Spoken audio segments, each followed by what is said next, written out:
Bismillahirrahmanirrahim. Assalamualaikum warahmatullahi wabarakatuh. Waalaikumsalam warahmatullahi wabarakatuh. Alhamdulillah wassalatu wassalamu ala Rasulillah sayyidina Muhammadin abdillah wa ala alihi wa sahbihi wa man walah wa man tabi'ahum bi hudahu wa bishrah li sadri wa yassir li amri wa hlul 'uqdatam min lisani yafqahu qawli wallahu a'lam. Alhamdulillah, puji dan syukur kita ucapkan kepada Allah Subhanahu wa taala atas segala nikmat taufik dan hidayahnya. Pada pagi hari ini Allah memberikan kembali dalam kajian kita daripada kitab Bidayatul Hidayah dan Imam Muhammad bin Muhammad Al-Ghazali Al-Tusi rahimahullah taala. Kita masuk dalam hal-hal yang berkaitan dengan penyakit hati, di mana sebelumnya kita telah bahas mengenai ar-riya, yaitu perbuatan atau amalan yang disusupi dengan tujuan selain Allah Subhanahu wa taala, di mana kita berbuat sesuatu masih ada harapan kepada makhluk. Kita berharap untuk dipandang atau dilihat atau dianggap amalan kita oleh makhluk. Padahal apa yang kita lakukan daripada hubungan kita dengan Allah Subhanahu wa taala, maka jadikanlah hanya karena Allah. Sampai dikatakan jika seorang melakukan sebuah perbuatan dengan tujuan untuk dilihat oleh orang lain, maka kelak di akhirat Allah akan mengatakan, ambillah pahala dan mintalah pahala dari orang yang dia tuju. Ya, enggak mungkin. Ya, kalau istilah kita itu bekerja untuk orang tapi minta gaji sama kita, ya nggak bisa. Ya, mintalah gaji kepada siapa yang kita bekerja dengan. Hakala. Dan masuk ke dalam yang berikutnya adalah wa ammal ujubu wal kibru wal fakhr. Nah, sekarang ada sebuah penyakit juga yang bisa terjangkit dalam diri manusia, yaitu penyakit yang disebut dengan ujub. Ya, ujub adalah sesuatu yang berkaitan dengan rasa bangga. Jadi ada tahapan pertama ujub, kedua al-kibr, ketiga al-fakhr. Kalau ujub berarti merasa memiliki sesuatu yang lebih, bangga dengan apa yang dia perbuat, merasa hebat dengan apa yang telah diusahakan dari ibadahnya. Adapun kibr memiliki rasa lebih baik dari orang lain, ya, bahwa apa yang dia lakukan lebih baik daripada orang lain lakukan. Kalau al-fakhr, ya, berarti itu, ya, sudah merasa dirinya bangga dengan perbuatan dan merasa yang dia buat lebih baik dan merendahkan orang lain, menganggap orang lain itu betul-betul hina dan dirinya betul-betul sempurna. Jadi ada penekanan lagi, dan ini adalah yang disebut ad-da'ul qalbi, ya, penyakit yang begitu mengerikan dan begitu rusak, di mana seorang hamba melihat kepada dirinya sendiri dengan pandangan mulia dan mengagungkan dirinya, serta melihat kepada selain dirinya dengan pandangan rendah dan penghinaan. Ini adalah sifat yang datang bukan dari dasar seorang manusia, karena sesungguhnya manusia itu itu tidak bersifat semacam itu. Sifat dasar manusia itu adalah memiliki rasa rendah. Akan tetapi dalam diri manusia terdapat yang disebut dengan nafs ataupun hawa nafsu. Hawa nafsu inilah yang terkadang terlibat dalam diri manusia hingga merasa bahwa dirinya lebih baik dan merasa bahwa dirinya tidak pantas untuk dihinakan atau direndahkan. Disebutkan inna nafsa la'ammaratun bisu, sesungguhnya nafsu itulah yang mengajak daripada perkara-perkara yang buruk.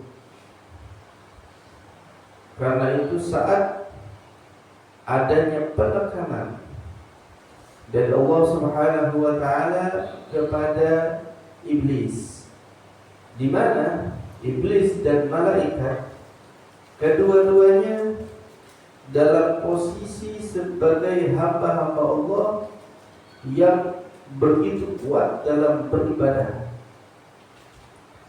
Akan tetapi dengan waktu yang begitu panjang dan begitu lama iblis menghamba kepada Allah, Allah melihat ada dalam diri iblis rasa bahwa tidak ada yang lebih baik darinya. Hingga dari sinilah ujian itu terdapat, diciptakanlah oleh Allah sosok yang bernama Adam yang terbuat dari tanah, lalu diciptakan oleh Allah menjadi sosok makhluk yang Allah akan menjadikan manusia tersebut, makhluk ini menjadi sosok sebagai khalifatul ardh, ya, sebagai khalifatul, jadi pimpinan untuk bumi. Maka di sini ada rasa persaingan dari iblis. Dia merasa waktu yang dia dapati selama ribuan tahun, nilai ibadah yang begitu besar, sampai dikatakan tidak ada satu jengkal daripada langit ataupun bumi, di situ terdapat sujudnya iblis. Saking banyaknya mereka beribadah, merasa tersaingi dengan adanya makhluk yang baru datang, yang belum terlihat bagaimana nilai ibadahnya, bahkan hanya terbuat dari tanah dengan tubuh yang lemah. Maka disinilah ujian bagi iblis, di mana Allah Subhanahu wa taala memerintahkan kepada seluruh malaikat dan juga jin saat itu untuk memberi penghormatan kepada Adam dengan cara bersujud. Maka disinilah timbul rasa dalam diri iblis, aku yang telah diciptakan ribuan tahun, aku yang selama ini hanya menyembah dan bersujud kepada Allah, aku merasa bahwa dia punya sesuatu. Kenapa tiba-tiba hal tersebut harus aku singkirkan dan merendah di hadapan makhluk yang baru, yang tidak tahu bagaimana akan jalan hidup mereka? Maka disinilah membangkang iblis hingga tidak mau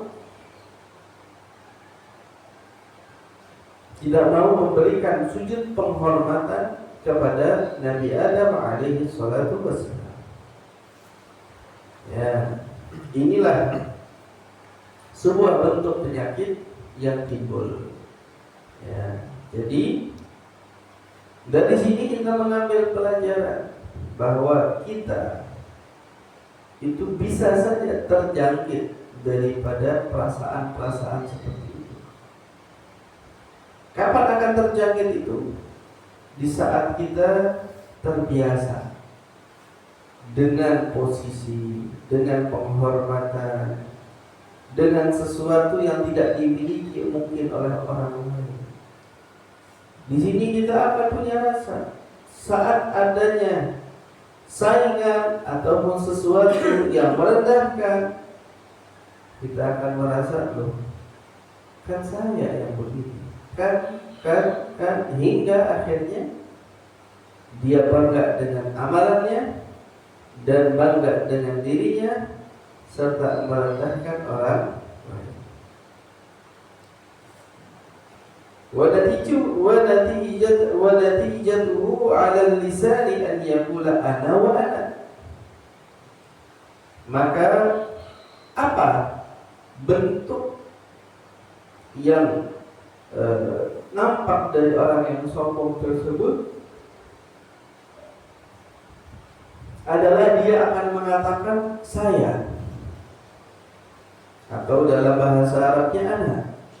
Maksudnya apa? Dalam istilah Arab dikatakan ananiyah, yaitu dengan kata-kata mengatakan akulah, sayalah, ana yang melakukan, ana yang bisa, ana yang mengerti, karena wahakala. Disinilah disebutkan dalam kalimat yang dikatakan oleh iblis, ana khairun min, saya lebih baik darinya. Ya, sampai diberi contoh terendah dari iblis, ya, karena pencakupan khair itu dari segala aspek. Tapi iblis mengambil satu contoh terkecil, khalaqtani minan nar wa khalaqtahu minan tin. Gak usah dari nilai ibadah, kata iblis. Gak usah dari usia yang sudah berjalan ribuan tahun. Dari segi bentuk penciptaan saja sudah beda. Saya ini beda, dibuat dengan spesial dari api. Adapun manusia cuma dari tanah. Ini logika. Ya, ini logika. Seperti halnya saat emas dijadikan perhiasan, lalu tiba-tiba ada orang yang datang dengan membawa besi, mengatakan nilainya lebih mahal dari emas, dan besi itu karat lagi. Emas ini sudah menjadi hiasan dan perhiasan yang begitu mewah. Lalu yang membawa besi mengatakan, enggak, sekarang emas tidak bernilai seperti halnya bongkahan besi yang berkarat. Secara logika orang akan mengatakan, dari mananya besi yang ini bisa lebih baik? Jelas-jelas emas tidak bisa berkarat, besi ini bisa berkarat. Ini logika. Jadi yang dilakukan oleh iblis secara logika. Tetapi di sini ada bentuk penekanan bahwa agama ini, penghambaan ini tidak berdasarkan logika.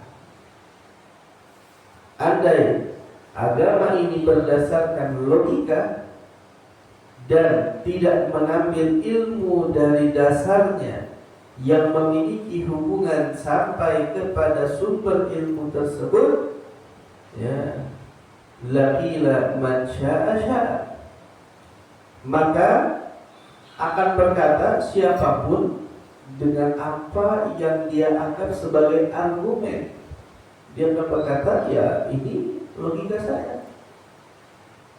Akhirnya agama itu akan datang dengan cara yang tidak sesuai. Wahakala, lalu dikatakan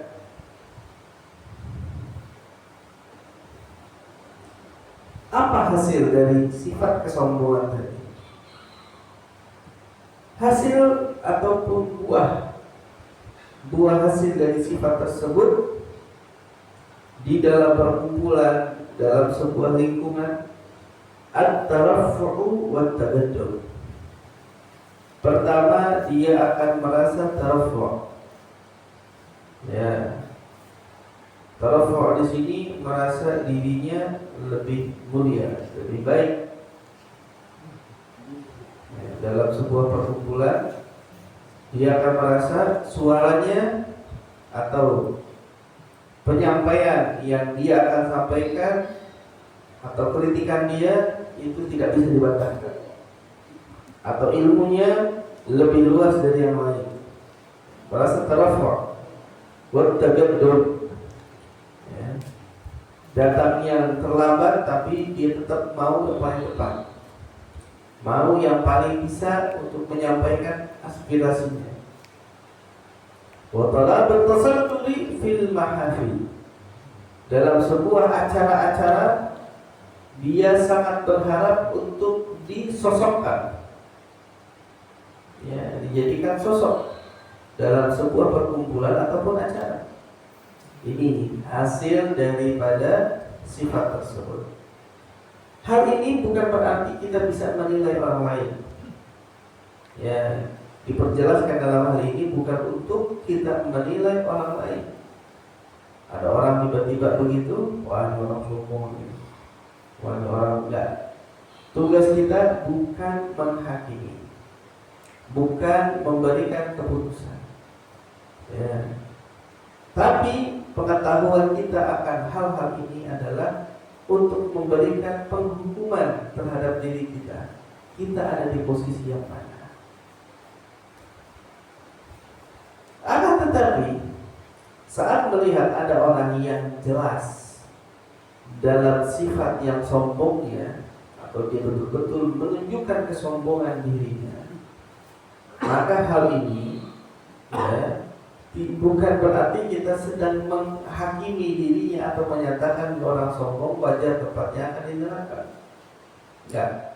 Tetap saat kita mengetahui kesombongan tersebut, maka kita harus mencari cara bagaimana menyadarkan dirinya tentang posisi dan apa daripada orang ini. Jadi menjelaskan kepadanya dia ini bukan siapa-siapa. Ya, sampai ada istilah yang disebut, ya, bersombong kepada orang yang sombong itu boleh, dengan tujuan bukan berarti sedang sombong-sombongan. Oh, sombong orang sombong, jadi mau sombong-sombongan, enggak. Maksudnya adalah jika ada suatu penilaian untuk menyadarkan orang tersebut dengan cara kita menyombongkan diri kita di hadapannya saja, sebagai bentuk bahwa dia sadar bahwa di atas dirinya masih ada orang yang lebih hebat. Untuk menyadarkan, maka di sini adalah bentuk daripada cara menasehati orang yang sombong. Karena orang yang sombong itu nggak bisa jalan kasih tahu, nggak bisa diomongin, nggak bisa dinasehati. Caranya bagaimana? Caranya adalah menjadi sosok yang lebih dari dirinya di matanya. Barulah dia akan sadar bahwa posisinya bukan apa-apa. Ya, jadi bukan berarti main sombong-sombongan. Kalau sombong terhadap orang yang sombong itu ibadah atau boleh. Kalau saya mau sombong juga, nggak bisa. Bukan begitu maksudnya. Maksudnya untuk memberi penilaian dan pelajaran bagi mereka yang sombong, biar sadar bahwa posisinya bukanlah yang terbaik ataupun tertinggi. Nah, orang yang sombong ini juga di dalam muhawar, percakapan, al-istinkafu min an yuradda kalamu alaih, dia tuh paling gak dalam dikritik. Orang itu kan saat memberi masukan, saat memberi nasihat, saat berkata-kata, terus ada yang mengkritik, silakan. Kritik itu bukan berarti menjelekkan nilai kita atau merendahkan diri kita. Enggak. Salah besar saat adanya kritikan itu dianggap sebagai penghinaan, ini adalah bentuk daripada perhatian. Cuma kita ini paling susah kadang-kadang dikritik, apalagi dengan sosok yang kita anggap bukan apa-apa. Contoh, kita sebagai laki-laki ya, yang memiliki istri, itu saat dikritik oleh istrinya akan ada rasa ketidaksukaan, karena dia akan berkata, kamu ini istri, ngapain kritik saya? Kamu itu tugasnya taat sama saya. Nah, di sini ujiannya. Atau orang tua yang dikritik oleh anak, dia akan mengatakan, kamu ini siapa? Baru juga dewasa, baru juga belajar, kok bisa-bisanya mengkritik yang lebih tua ataupun dewasa. Terima kritikan tersebut, bukan berarti kita harus turuti. Karena orang kalau dikritik dipikir keputusannya hancur, dan apa yang disampaikan oleh orang lain itu harus dikritik. Dengarkan, lalu terapkan. Bisa, jalankan. Gak bisa, berarti gak pas.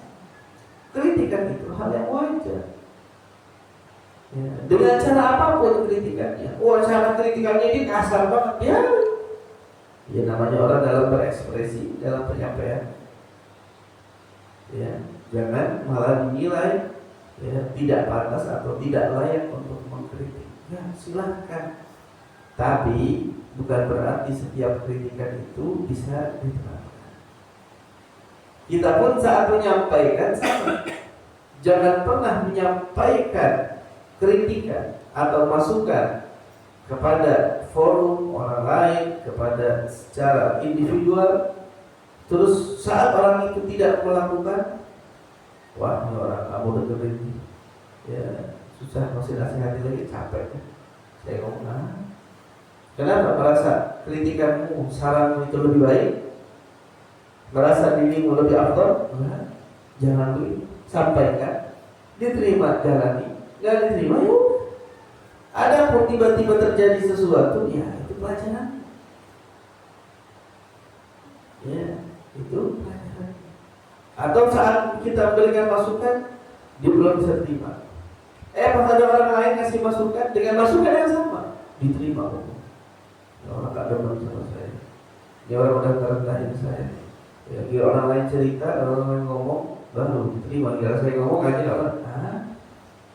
Bukan dia tidak mau menerima, melainkan setiap orang itu punya penilaian dan penakaran.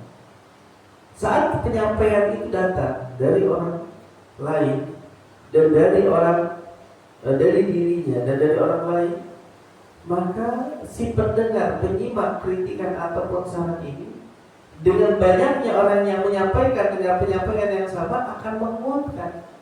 Dia merasa bahwa kritikan ini atau saran ini ternyata betul-betul sesuai. Karena sudah bukan cuma satu orang yang menyampaikan, melainkan 2, 3, 4, lebih dari itu. Seharusnya dia senang-senang aja, walaupun nasihat itu diterimanya setelah adanya sesuatu yang terjadi misalnya. Dan juga orang yang al-mutakabbir ini, kalau idza wa'idha anif, kalau dinasihatin kesal, ya, memasang wajah yang gak nyaman, ya, harusnya dia marhaban, terima, lalu cerna, ya, cerna apapun yang dinasihati. Wa idza wa'adha anaf, ya, kalau menyampaikan pun sama. Kalau udah ngasih tahu sesuatu, merasa paling baik, merasa terbaik penyampaiannya. Wa kullu man yara nafsahu khairan min ahadin min khalqillah subhanahu wa ta'ala fahuwa mutakabbir. Dan setiap manusia, individunya yang merasa dirinya lebih baik dari siapapun makhluk Allah, maka dia disebut sebagai orang yang sombong. Seorang murid pernah datang kepada seorang guru yang baru yang akan dijadikan guru spiritualnya dia, guru pembimbingnya dia. Dia datang kepada guru tersebut yang memiliki murid begitu banyak. Maka murid yang baru ini berkata kepada sosok guru tersebut, saya ingin belajar, saya ingin menjadi muridmu. Kata si guru, oke, saya terima, tapi dengan syarat, carilah sesuatu yang lebih hina dari dirimu. Setelah itu kamu baru saya akan terima. Dengan semangatnya si murid ini pergi dari situ, mencari yang lebih hina atau lebih rendah dari dirinya. Gampang itu, kata dia. Dicari, dia ketemu satu orang dalam keadaan mabuk, tidak berpakaian, bau, hidupnya kacau, berantakan. Nah, ini orang udah tenggelam dalam maksiat ini. Saya bawa dia. Baru disamperin, terlintas dalam hatinya berkata, ya sekarang nih orang terlihat mungkin lebih rendah dari saya, tapi saya nggak tahu kapan orang ini mendapatkan hidayah, dia tiba-tiba bertobat, diampuni oleh Allah, berubah kehidupannya. Ini orang bisa jadi lebih baik dari saya. Saya sekarang mungkin begini baik-baik aja, tapi nanti saya jadi orang nggak benar, saya maksiat, saya nggak bisa. Ini orang tidak lebih baik dari saya. Saya nggak bawa. Cari lagi dia. Cari. Manusia di sekitar dia nggak ada satupun. Ya udah, beralih ke hewan. Cari. Dia ketemu di pinggiran tong sampah. Ada seekor anjing yang sudah penyakitan, yang berjalan pun susah, manfaatnya pun nggak ada. Dia bilang, ini makhluk lebih rendah dan hina dari saya. Ya, dia udah penyakitan, nggak bisa ngapa-ngapain dan lain sebagainya. Mau dibawalah itu seekor anjing ke hadapan gurunya. Terlintas lagi di hati seorang murid ini. Sekarang ya, ini anjing lebih hina dari saya, tapi di akhirat belum tentu. Andai saya masuk surga, ya mungkin saya jadi lebih baik dari ini anjing. Tapi kalau saya masuk ke neraka, anjing ini lebih baik karena dia tidak akan tersiksa dalam api neraka.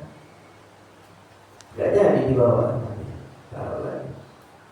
Dia muter lagi, gak ketemu juga.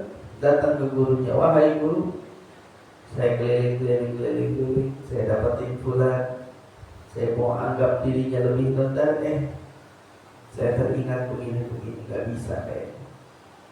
Saya sampai keliling lagi melihat seekor anjing pun, sampai akhirnya berkata seperti yang dikatakan tadi, enggak juga saya bisa bawa dan anggap itu lebih baik.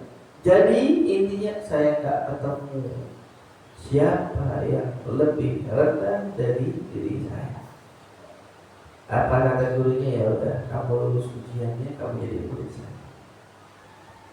Ini adalah bentuk pelajaran, ya, agar seseorang sadar betapa besarnya karunia Allah Subhanahu wa taala dan rendahnya kita seorang hamba di hadapan Allah Subhanahu wa ta'ala.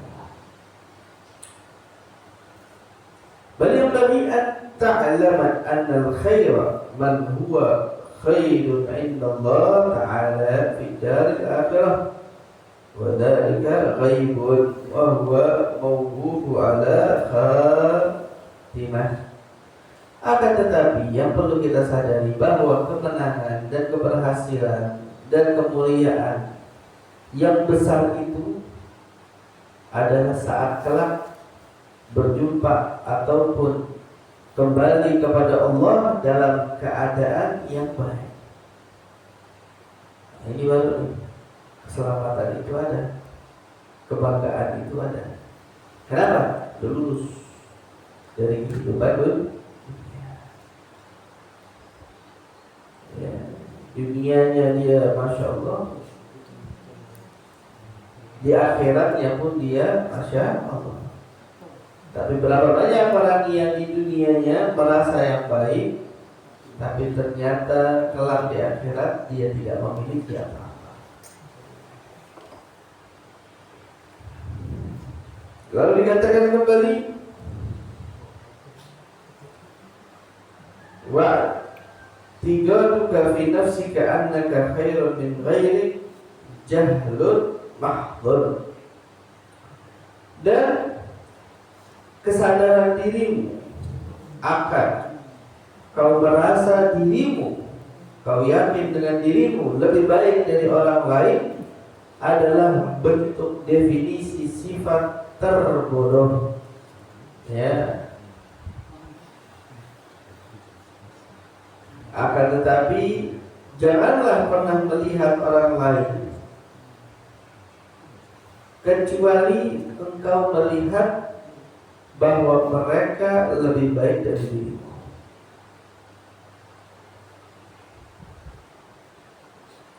Wa anna al-fadla lahu 'alaika wa tazdari nafsak.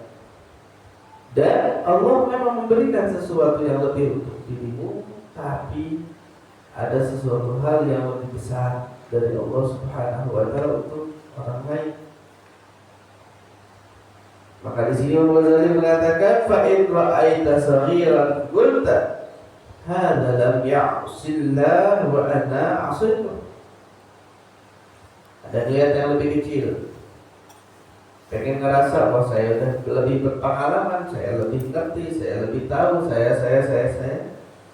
Maka pikirkanlah begini, kata Imam Ghazali, saat melihat ada yang lebih kecil, maka ambillah sudut pandang dengan berkata ini anak atau ini orang yang lebih kecil. Kalau misalnya dia belum balik, dia berarti dengan kata-kata dia tidak pernah melakukan maksiat atau tidak tercatat baginya maksiat. Tapi saya tercatat begitu besarnya, banyaknya daripada maksiat. Belum tentu saya lebih baik daripada si anak. Kalau anaknya sudah besar atau orang yang sedikit lebih muda dari dirinya, sama dengan merasa dirimu lebih hebat dan lebih afdal darinya. Kenapa? Karena kalaupun sama-sama bermaksiat, usianya lebih sedikit, lebih baru dibandingkan saya yang lebih tua, berarti nilai maksiat saya pun ada kemungkinan lebih besar daripada orang tersebut. Begitu. Atau melihat orang yang lebih dewasa dan tua dari dirinya, dia pun harus berkata, orang ini lebih baik dari saya. Kenapa? Abadallahu qabli. Dia mengenal dan menyembah Allah, beribadah kepada Allah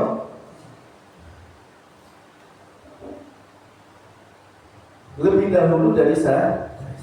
Saya baru kemarin, wah dia udah 50 tahun, saya mah baru 20 tahun.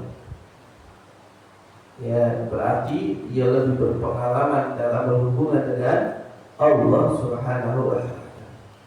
Kalau melihat adanya yang ulama ataupun alim, maka berkata, ya, orang tersebut Allah telah berikan yang tidak diberikan oleh sembarang orang. Itu ilmu.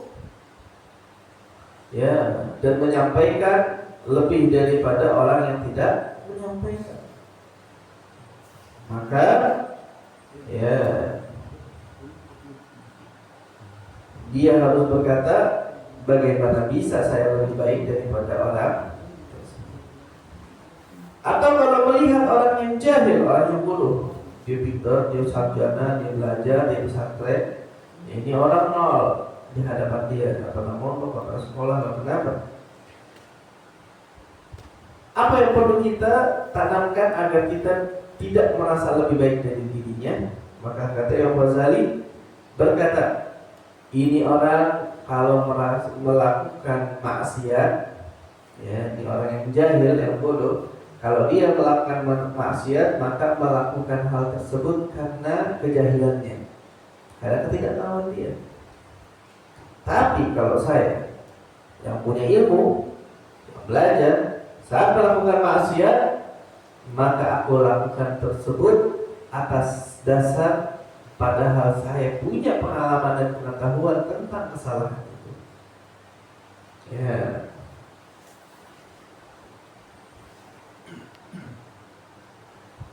Maka karena itu dikatakan fahujjatullahi ta'ala alayya akbar. Maka pertanggungjawabanku di hadapan Allah lebih besar. Ya. Misalnya ada orang berjalan terus tiba-tiba nyerempet. Ya. Pas dibelokkan ternyata ada mobil yang terparkir, dia nggak ngeh, pas belok serempet mobilnya orang.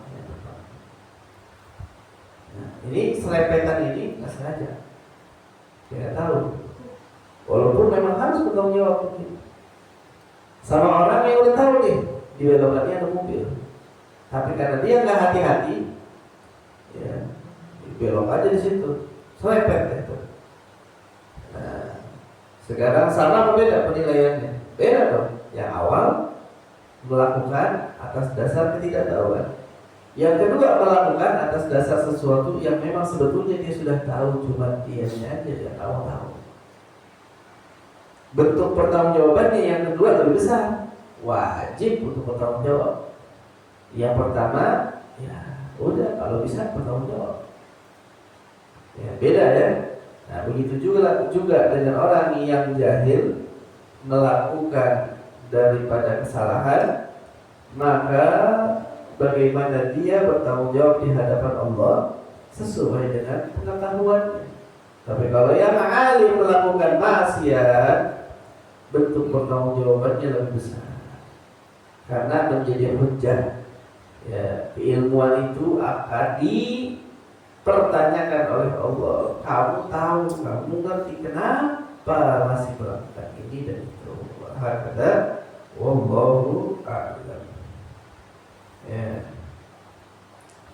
Itu yang bisa kita sampaikan, kita cerna di pagi hari ini, dan semoga Allah Subhanahu wa taala memberkahi kita semuanya dan memberikan apa yang kita harapkan.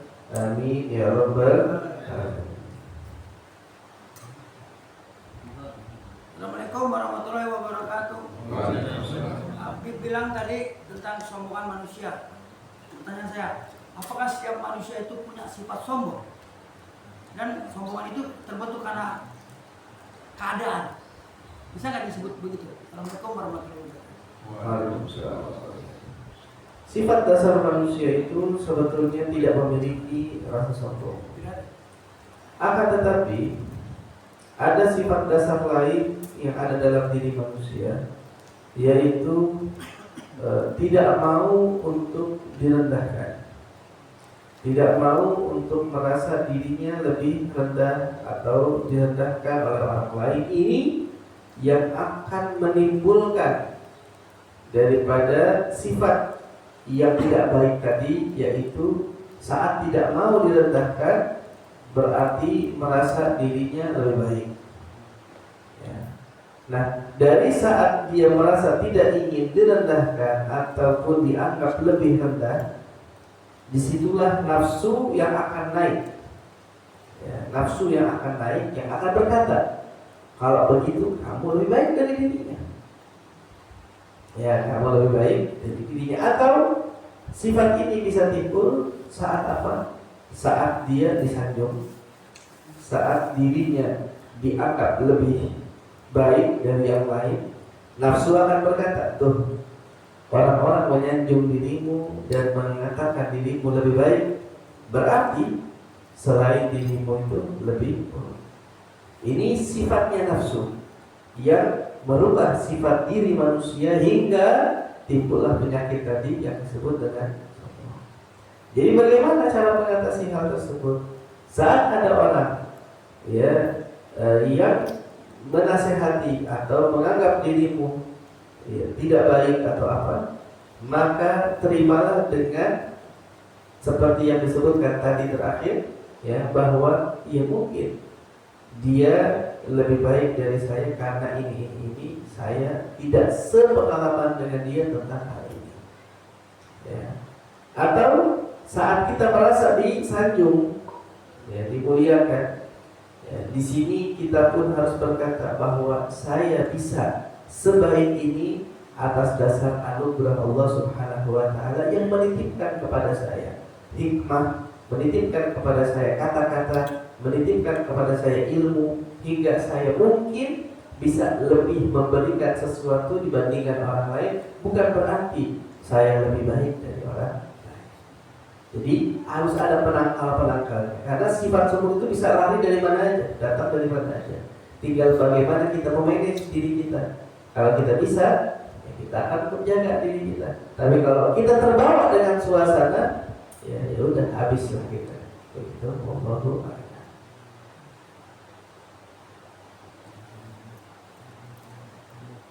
Assalamualaikum warahmatullahi wabarakatuh. Waalaikumsalam.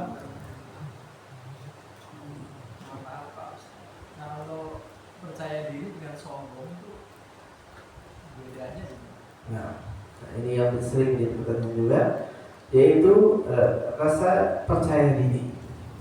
Ya. Percaya diri itu adalah sebuah bentuk yang sebetulnya harus ditanamkan dalam diri manusia. Karena ini adalah permulaan dalam pencapaian. Tanpa percaya diri, orang tak akan mencapai sesuatu yang dia cari, yang dia gali. Ya. Percaya diri dengan ujub, ya, mungkin bisa lebih disandingkan. Bedanya, percaya diri itu bukan berarti merasa dirinya itu sudah mencapai. Akan tetapi dia hanya merasa bahwa dirinya bisa. Saya bisa. Mungkin si A nggak bisa karena keterbatasan dia, tapi saya, ya, memiliki semangat yang lebih. Saya yakin saya bisa. Itu nggak ada masalah. Tanpa harus merendahkan dan menghina orang lain. Ya. Dan juga dengan tanpa ada rasa bahwa dia bangga dengan apa yang sudah dijadikan atau dia dapati dari prestasinya. Gak usah dibanggakan, gak usah merasa bangga. Oh, saya sudah mencapai prestasi ini, ya, saya bangga dengan itu.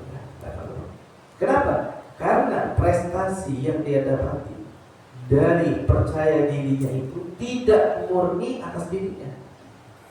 Pasti banyaknya bantuan-bantuan lain secara tidak langsung dari orang sekitarnya, mungkin dukungan keluarganya, mungkin karena melihat termotivasi dari sosok orang lain, atau terbesarnya datang dari Allah.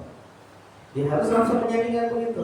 Walaupun jadi payahnya dia, ya, dia percaya diri nih, saya mau berusaha, saya mau buka dagangan, saya pasti dalam waktu setahun 2 tahun saya punya outlet sekian banyak. Ya, dia percaya ini dengan itu. Akhirnya berhasil. Dari 1 punya 10 outlet dalam 1 tahun. Ya. Terus ada temannya dia yang sudah 10 tahun bekerja di 1 outlet aja masih begitu-begitu aja. Apakah kita boleh merasa diri kita lebih baik darinya? Allah. Ini ada anugerah. Allah pilih kita, Allah bantu kita, Allah begitu. Jadi jangan merasa bahwa ini semua atas jerih payah kita. Walaupun memang kita yang susah, kita yang berusaha, kita yang begini, tetap itu semua tidak keluar dari apa yang Allah berikan buat kita. Jadi percaya diri itu penting, tapi merasa lebih baik, merasa bangga dengan apa yang kita perbuat itu jangan. Wallahu a'lam.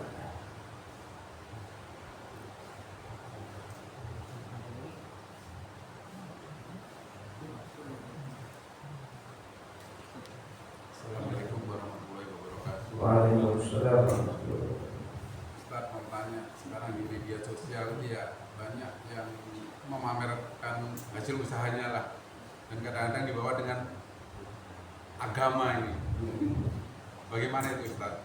saya udah berhasil gini setelah ikut inilah ya. Dengan apa backgroundnya background agama, tapi dia memamerkan hasilnya begitu, bagaimana itu? Terima kasih. Dalam menyampaikan apa yang dia telah capai, di sini agak sedikit berat ya selisihnya. Apa itu? Mungkin di saat satu sisi dia ingin menunjukkan sebuah bentuk motivasi kepada orang lain, siapapun bisa dan bisa berhasil dengan bentuk yang disebut sebagai fa'amma bi ni'mati rabbika fahaddits. Akan tetapi di sini juga terdapat dampingan lain di mana dengan syarat hal ini tidak ada sedikit pun rasa sombong, rasa ria, rasa bangga.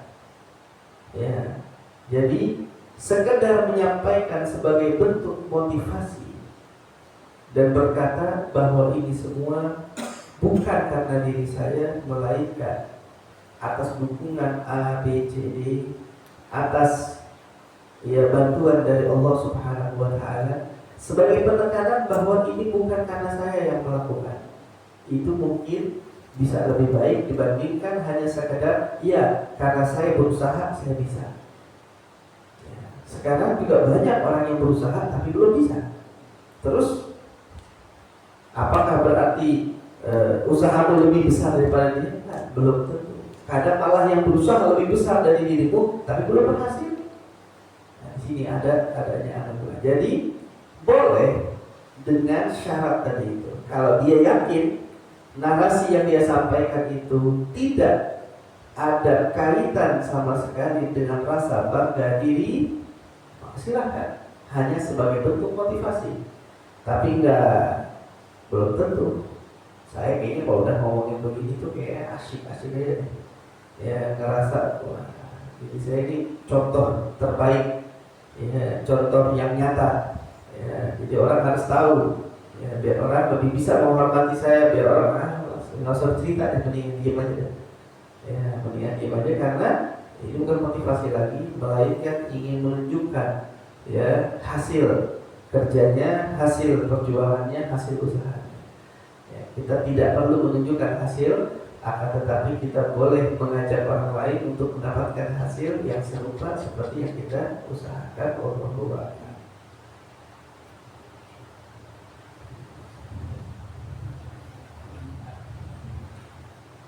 Bismillahirrahmanirrahim. Alhamdulillahirabbil alamin. Allahumma shalli ala sayyidina Muhammad wa ala sayyidina Muhammad.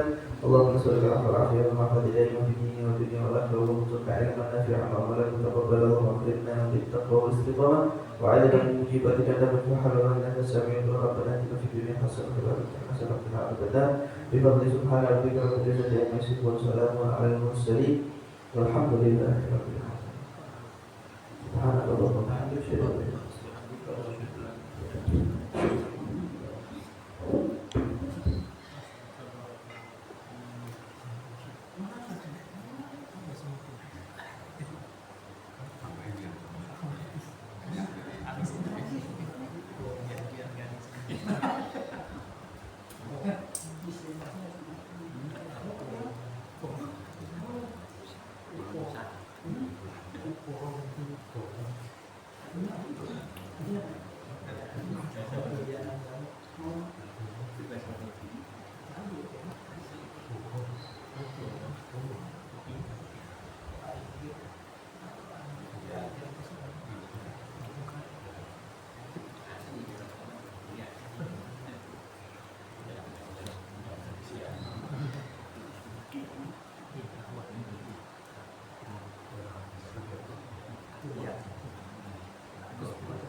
Nah,